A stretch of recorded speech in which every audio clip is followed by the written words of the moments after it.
Hello everyone, welcome to target for IQ. आज हम शुरू कर रहे हैं यूजीसी नेट से संबंधित कुछ एमसीक्यू। ठीक, जो आने वाली दिसंबर में जो परीक्षा होगी उसके लिए बहुत ज़्यादा महत्वपूर्ण होने वाले हैं। चलो स्टार्ट करते हैं। क्वेश्चन फर्स्ट है, विधायन में क्या समाविष्ट हो सकता है? ऑप्शन है पूर्णिन्य, बी है रूढ़ि, सी है गतिशील अवधारणा और डी है ये सभी। तो अगर हम विधायन की बात करें तो विधायन में ये भी शामिल होता है, रूढ़ि भी शामिल होती है, गतिशील अवधारणा भी। तो इसका option D is right. Next है, निम्नलिखित कथनों पर विचार कीजिए। फर्स्ट है, सामन ने अधिकार शब्द का प्रयोग दावे के स्थान पर किया, जबकि न्यूको ने अधिकार के स्थान पर दावा शब्द का प्रयोग किया। दूसरा है, हित राज्य के माध्यम से स्वतः ही समाज के जीवन में होते हैं और राज्य केवल इस प्रकार के हितों का चयन करता है जिसकी वह संरक्षा करता है। तो ऑप्शन है हमारा, ऑप्शन है केवल ए सही है, केवल दो सही है, फर्स्ट एंड सेकंड दोनों सही है, ना तो ए सही है ना ही बी। तो इसका राइट आंसर डी। नेक्स्ट है क्वेश्चन नंबर 3, ये है सुमेलित कीजिए। एलन ने कौन सी डेफिनेशन दी? ठीक, डेफिनेशन से ये क्वेश्चन है। तो ये कह रहा है एलन, इधर देखते हैं, विदिशा विधि के आधारभूत सिद्धांतों का वैज्ञानिक विश्लेषण है। तो वैज्ञानिक विश्लेषण की बात करी है एलन ने।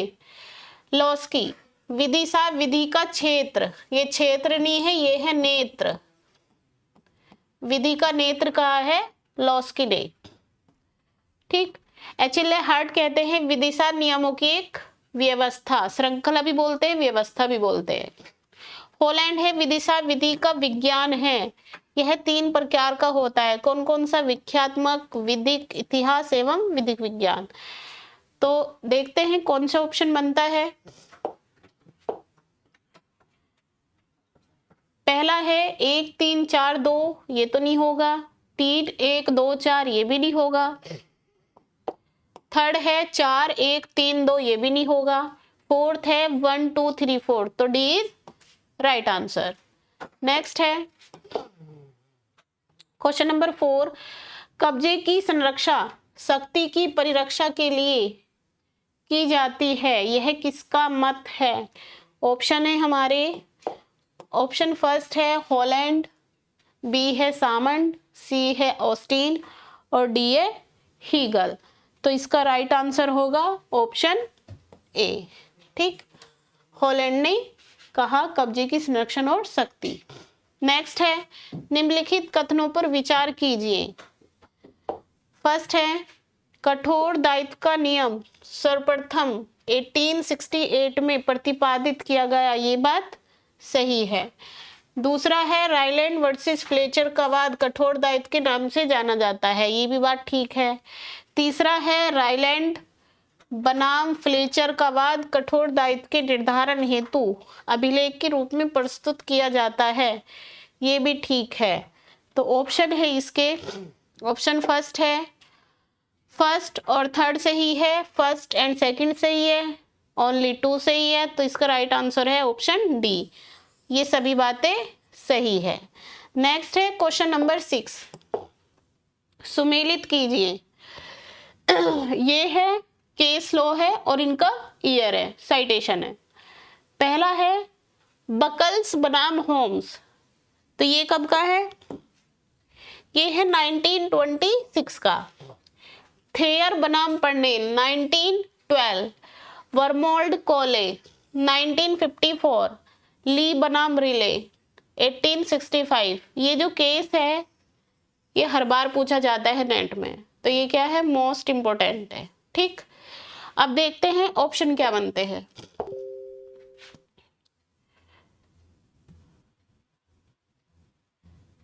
ऑप्शन है हमारे, फर्स्ट ऑप्शन है 2 1 3 4, सेकंड है 1 2 3 4, थर्ड है 4 3 2 1। नेक्स्ट है 1 4 2 3। तो इसका राइट आंसर है ऑप्शन बी, 1 2 3 एंड 4। नेक्स्ट है, ये भी मैचिंग का है। कानून की न्यूनतम विषय वस्तु, ये बात किसने कही? ठीक, ये क्वेश्चन है हमारा क्वेश्चन नंबर 7।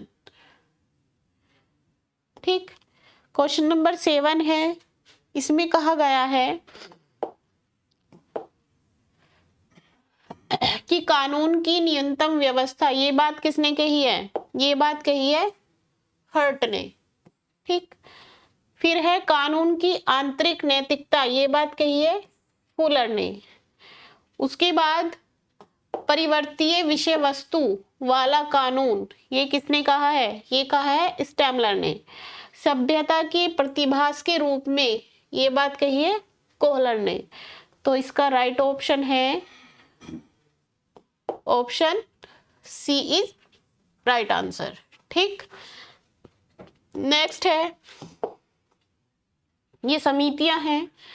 लक्कड़वाला समिति कब की है? तेंदुलकर समिति कब की है? ठीक, तो इसमें हम देखेंगे जो लक्कड़वाला समिति है ये है 1989, तेंदुलकर समिति है 2008 की, SR हासिम वर्ष 2010, रंगराजन समिति है 2012 की।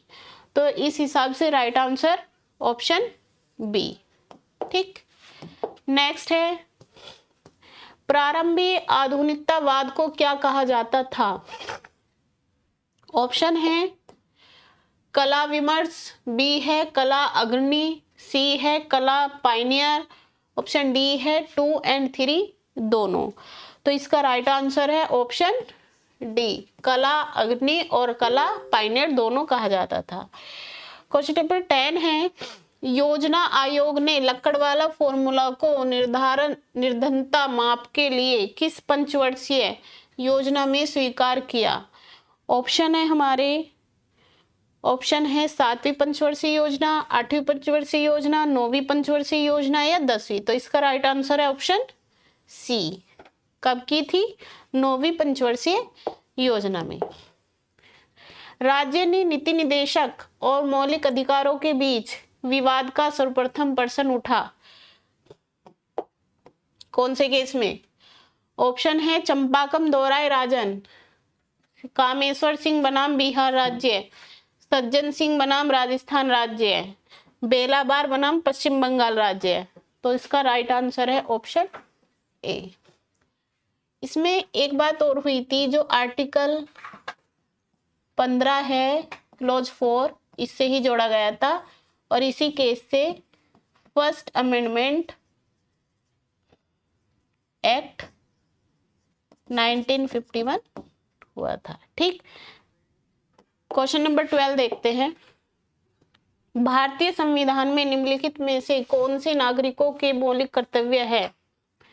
ऑप्शन है, फर्स्ट है राष्ट्रीय ध्वज तथा राष्ट्रीय गान का सम्मान करना, आह्वान करने पर राष्ट्र को सेवा अर्पित करना, सामाजिक सुधार का प्रयास करना, अपनी साझा संस्कृति की समृद्धि सहोदर को महत्व प्रदान करना।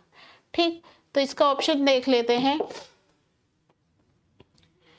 क्वेश्चन नंबर 12 ऑप्शन है, ऑप्शन ए कह रहा है 1 2 3 4 सारे सही हैं, बी है 1 और 2 सही है, सी है 1 2 4 सही है, 2 और 4 सही है। तो इसका राइट आंसर है ऑप्शन सी। थर्ड वाली बात गलत है, बाकी सही है। नेक्स्ट है, विधानसभा के अध्यक्ष के मुख्य कार्य हैं। कौन कौन से हैं?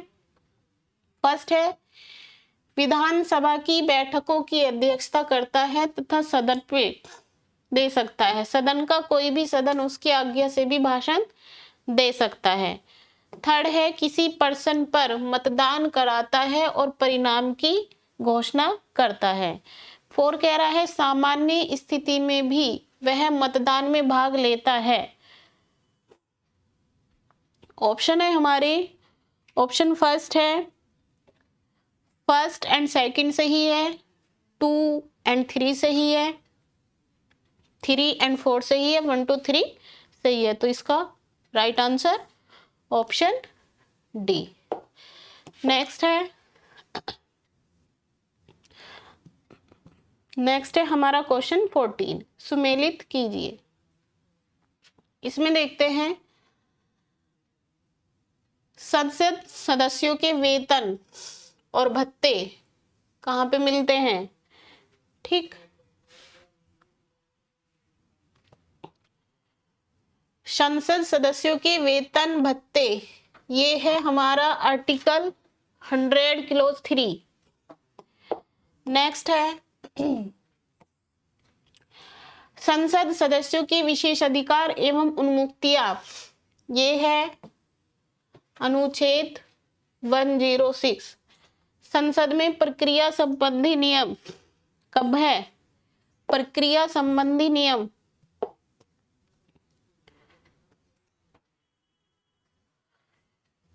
ये है 118 और संसद में गणपूर्ति है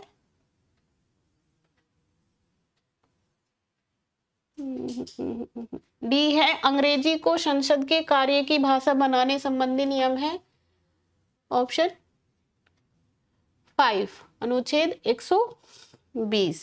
ठीक, तो इसका राइट आंसर है ऑप्शन ए। ना ना ना ना ना ना, देखो जो गणपूर्ति की बात हुई है वो हुई है हमारे अनुच्छेद 100 क्लोज 3 में। ठीक, तो इसका ऑप्शन होगा option C is right. Next है क्वेश्चन नंबर 15, अनुच्छेद 324 किससे संबंधित है, ये है निर्वाचनों का अधीक्षण। बी है अनुच्छेद 325, ये संबंधित है निर्वाचक नियमावली। फिर है अनुच्छेद 326, ये है निर्वाचनों के वयस्क मताधिकार प्राप्त होना। अनुच्छेद 327 है निर्वाचनों के संबंध में संसद की शक्ति। तो इसका राइट आंसर है ऑप्शन ए। नेक्स्ट है न्यायिक पुनर्विलोकन के सिद्धांत के रूप में संविधान के बुनियादी ढांचे का सिद्धांत है। ऑप्शन ए है विशुद्ध विधि द्वारा स्थापित पद्धति के सिद्धांत के अनुरूप है। बी है विधि के सम्यक प्रक्रिया के सिद्धांत से मेल खाता है। सी है यह स्वीकार करता है कि विधानमंडल विधि निर्मात्री है। तो ये कैसा सिद्धांत है, ये है विशुद्ध। तो option A is right. Next है हमारा क्वेश्चन 17 है हमारा क्वेश्चन कि निम्नलिखित कथनों में से कौन सा कथन सही है। ऑप्शन है हमारा नैसर्गिक न्याय की अवधारणा को किसी दृढ़ सूत्र में नहीं बांधा जा सकता। बी है नैसर्गिक न्याय के सिद्धांत विधि पर अधिवासी होते हैं। सी है पक्षकार के पक्ष की सुनवाई किसी एक व्यक्ति द्वारा करना तथा निर्णय को किसी और के द्वारा दिया जाना नैसर्गिक नियम के सिद्धांत का उल्लंघन नहीं है। बिल्कुल ठीक बात। नैसर्गिक न्याय के सिद्धांत अपने गुणों में कठोर और इन्हें अधिनियमित करते हैं। तो इसका राइट आंसर है ऑप्शन ए कि जो नैसर्गिक न्याय की अवधारणा है उसको किसी दृढ़ सूत्र में नहीं बांधा जा सकता। प्रशासनिक विधि का संबंध संरचना पर नहीं अपितु कार्यों पर बल देते हुए प्रशासनिक अधिकारियों की शक्तियों के संचालन तथा नियंत्रण से है। यह परिभाषा किसने दी है, यह परिभाषा किसने दी है, ये दी है ऑप्शन है हमारे केसी डेविस, जेनिंग्स ने, एवी डाइसी ने या वेड ने। ठीक, तो इसका राइट आंसर है ऑप्शन सी, ये परिभाषा दी है एवी डाइसी ने। ठीक, उसके बाद है सुमेलित कीजिए।